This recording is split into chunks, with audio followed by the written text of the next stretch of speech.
Le procès de Karamjit Singh Virdi contre Surder Kumar, tous des expatriés étrangers, s'est ouvert ce mercredi devant la chambre de jugement de la Cour de répression des infractions économiques et financières.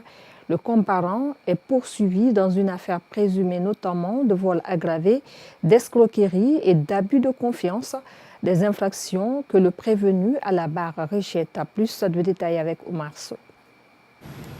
Suivant procédure de citation directe, le prévenu Karimjit Singh Virdi comparaît pour des infractions inscrites au rôle d'audience qui lui ont été réitérées par la chambre de jugement. Vous comparaissez devant cette cour pour les faits de vol aggravé, escroquerie, abus de confiance, abus de blanc-seing, faux et usage de faux et interception frauduleuse au préjudice de M. Surder Kumar. Est-ce que vous reconnaissez les faits à vous reprocher? Non, Monsieur le Président.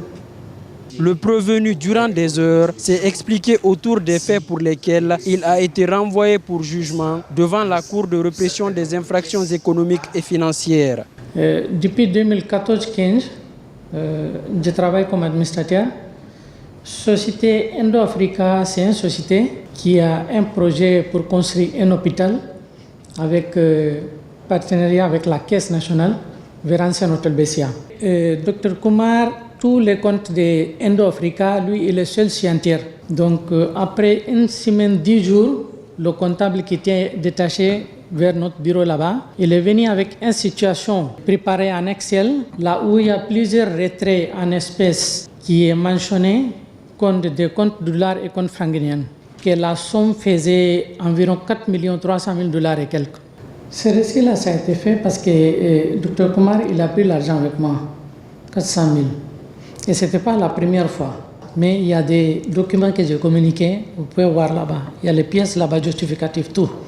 Et on ne peut pas retirer même 10 000 francs tant que lui, il n'a pas donné son accord au gestionnaire de compte à la banque. Pendant que le conseil du prévenu cherche à prouver l'innocence de son client, l'avocat qui assure les intérêts de la partie civile soutient le contraire dans cette procédure. Il nie les faits, il dit que Dr Kumar et la société Indo-Africa lui doivent un montant de 400 000 $, tandis que le monsieur et sa société avaient à l'époque dans leur compte domiciliés dans les différentes banques de la place des montants aussi importants que 400 000 $. Il avait quelle nécessité à emprunter 400 000 $?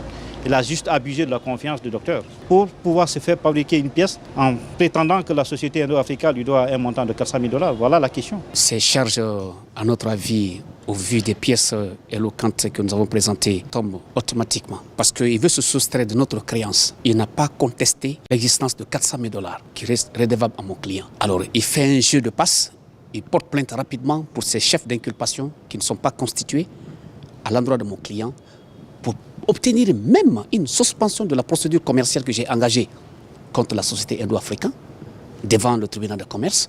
L'audience a été renvoyée au 22 mai pour la suite des débats.